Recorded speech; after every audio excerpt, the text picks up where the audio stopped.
Guilty of good fortune.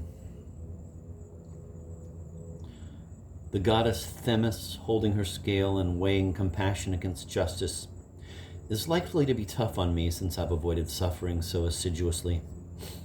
I neglected my teeth, which should have rotted to black stumps long ago, but still chew pretty good. I never went to war, never got into an actual fight in which someone slugs you. Didn't serve in the Peace Corps, wasn't a freedom rider, never taught third grade. I didn't do stand-up comedy until I was in my 60s, and the audience was too, and nobody heckled. And when romances went south, I went north, slipped quietly away, unable to face a woman's fury. I accepted women's authority in behavioral matters, since I had learned good behavior from my mother and my aunts. I assumed I was wrong and it was too painful to discuss, so I didn't. 4 breakups with less discussion than if deciding where to dispose of a sofa. Writers should be intimately familiar with despair and have visited its depths, and I'm not, because I didn't, so I don't pretend to. So justice dictates that I go down hard, perhaps trip on a log in the woods and break my back and be chewed to death by beavers, or at least be zapped by a brain seizure that wipes out my predicates and prepositions, and I talk garbled talk and am shoveled into a home for the inarticulate. Fair is fair.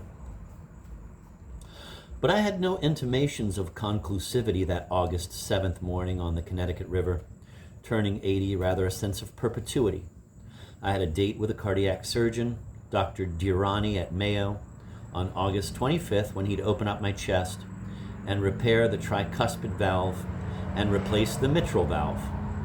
The 2001 repair was leaking badly, so I was getting only half the blood as normal. Time to recover the bloom of youth. Facing surgery did not lead to thoughts of death whatsoever. I can't imagine dying at the Mayo Clinic because everyone there is so mannerly. A Russian gulag, yes. Miami, maybe. Mayo, no. Dr. Dirani was an ace surgeon and also a serious jazz saxophonist. A surgeon with soul. He explained my chronic left-sided diastolic failure and the ablation of the papillary muscles and posterolateral left ventricular analysis, and how they'd repair the tricuspid valve while closing off the atrial appendage and replace the mitral valve with a 31 millimeter porcine bioprosthesis. I took notes. I like when a doctor explains things fully. It shows respect for the patient. Porcine, he explained, does not refer to porcelain, but to a valve belonging to a pig. I was all right with that. I do hope that donor pigs were well treated, not fed slop from a trough, but served generous portions on plates and transported aboard buses, not in livestock trucks. A pig whose heart valve saves your life should be shown due deference. But I am not likely to organize a campaign in their behalf.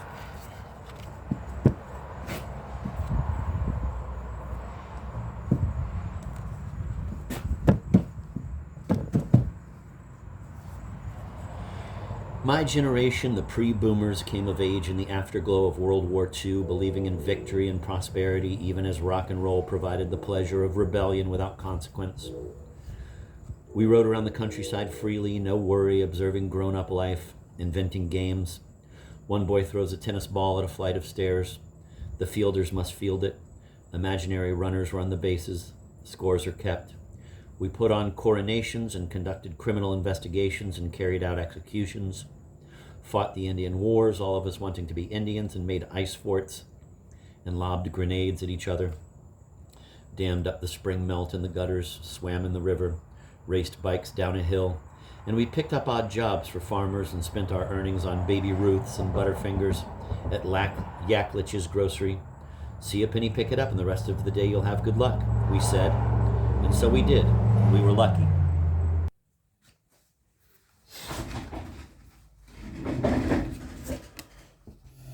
Benson School was not a locked fortress.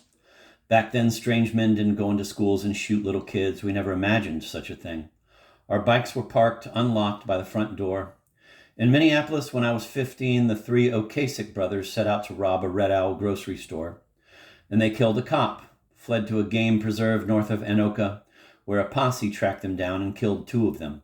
This was an enormous event, and my friends and I discussed it for months and still remember it.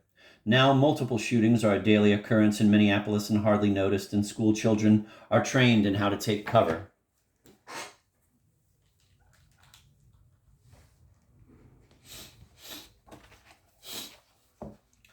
Medical advances came along just as we needed them, and Medicare to pay for them. Post-1980, popular music went into decline, so we were free to devote ourselves to the arts and write our memoirs. We are lucky to have been born in such a favored spot in history. Any later and we wouldn't know how lucky we are. Any earlier and we'd be deceased. I appreciate my good fortune now. My elder friend, the poet Robert Bly, had a bestseller, Iron John, back when there was a men's movement, but it disappeared due to gender fluidity, when masculinity liquefied and pissed itself away and men were no longer required to be iron, unless ironically, but men's militias formed, waving, shooting irons and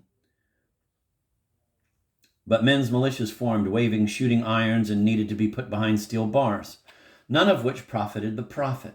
Robert had a great book of poems, Silence in the Snowy Fields, but nobody south of Io reads books that speak admiringly of snow and silence, so it sat between Berryman and Bukowski on the top shelf of the poetry section, too high for normal readers to reach.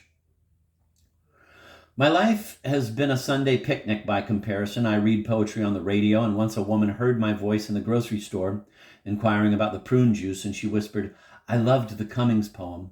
Since feeling is first, who pays any attention to the syntax of things will never wholly kiss you?" This sort of thing doesn't happen to most men, not in grocery stores.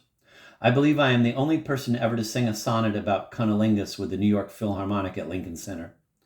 Some people may have done it at a Philharmonic party at a horn player's house, but I did it in front of a paying crowd. I once gave a reading of original limericks to the American Academy of Arts and Letters, with some of the limericized in the crowd. For the sage humorist Calvin Trillin, Kansas City is where his heart's stillin', a town where Blue Cross pays for barbecue sauce as a drug along with penicillin. My hero Stephen Sondheim is adventurous too, just as I'm, and rather than rhyme him with four time, I'll have him dance a Macarena.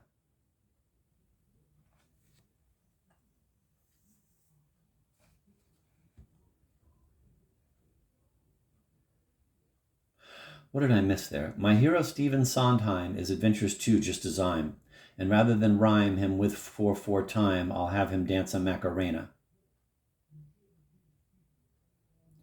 It was a sleepy crowd after cocktail hour and a big lunch, expecting a lecture on the role of the arts in bringing about social justice, a sleeper. But the scattered laughter awakened them, and SS, the man himself, told me he loved it, and I wrote his limerick out on a program. A compliment from Mr. Sondheim makes the stars stop where they are. I was happy all the way to the subway on 157th and the ride on the downtown 1 to 59th and the switch to uptown B. I told Jenny Stephen Sondheim liked my limericks. I know, she said. I was there. I said it so it would be overheard by others in the car, and I think it was though they were too cool to say, wow. I would never drop his name if I were in Minnesota, nor should I mention it in a book. But I'm writing in New York right now, so I have and I will once more. Stephen Sondheim, me, my limericks. Despite my awkwardness and my face like a brick wall, I am a happy man, I believe. What I've thought of as depression was merely disappointment, no relation to the real thing. I walk across the Washington Avenue Bridge over the Mississippi where the poet John Berryman climbed over the rail, waved goodbye, and leaped to his death in the coal yard below. And it has no reality for me. What would drive a person to the railing, let alone leap? I once spent a night in the Sun Valley Lodge where Hemingway stayed with his mistresses before they became his third and fourth wives, and where, I suppose, he imagined he had turned the corner and he thought, at last, someone who gets me. The lodge is a stone's throw from the cemetery where his body lies. Doctors were charmed by his celebrity, a Nobel Prize winner, and released him from the hospital. He was 62. He went back to Idaho and put the shotgun to his head and blew his brains out. Now I'm 80. I don't understand this story whatsoever. People write about it as tragic fate, and I believe every day is a new day. I'm not in denial. I'm simply ignorant. Having never been down that road or anywhere close to it, I'm not from that part of town. Maybe great celebrity can cost you your close friends, the ones who would grab you before you could leap. Maybe you'd feel unworthy of the attention. But how do you give up curiosity about tomorrow? I don't get it. Berryman jumped off the bridge at 57. Anne Sexton was 45. Sylvia Plath, 30. Virginia Woolf waded into the river at 59. I had 2 friends who suffered from depression for which they had no words. To be spared it is a matter of luck. My dear Corinne paddled a canoe out onto Lake Cayuga one moonlit night in 1986. Her pockets full of rocks, and overturned it and drowned. She was 43. Taught economics at Wells College, and she missed out on what should have been a good life. I'm 80 and still a stranger to genuine suffering. My grandma stood in the graveyard sobbing, her shoulders shaking when we buried my Aunt Ruth, Grandma's oldest child. My mother sobbed at my brother Philip's funeral. And I stand on stage and do a funny monologue about funerals in Lake Wobegon. That's my line of work. At Corinne's funeral, listening to a rental minister attempt to comfort us with generalities, I didn't go forward to look at her body. I've tried to keep her alive. Missing, but around, nearby, and well remembered. I once walked to the wall of names at the Vietnam Memorial in Washington looking for the name of Henry Hill, a star of Anoka High School, and thinking about my own avoidance of the draft. I got an order to report for induction, and I wrote back and said I wouldn't, and I didn't. I waited for the knock on the door, and it never happened. I don't consider it desertion. I call it a war not worth dying in. And so was World War I. In America, men marched off to it proudly, bands playing blazing marches before cheering crowds. The Civil War belonged to their grandfathers. They needed one of their own. They arrived in Europe too late for the Battle of Verdun, which went on for most of 1916. German artillery versus French infantry. Outmoded strategy versus modern technology. Men in deep barricaded trenches dashing across the desolate terrain toward the guns. 750,000 died for rotten feudal empires that were themselves dying. Princes festooned with feathered helmets and unearned medals, and all of it blessed by cardinals and bishops, and thereby the groundwork was laid for Bolshevism and Buchenwald in World War II. It was insanity.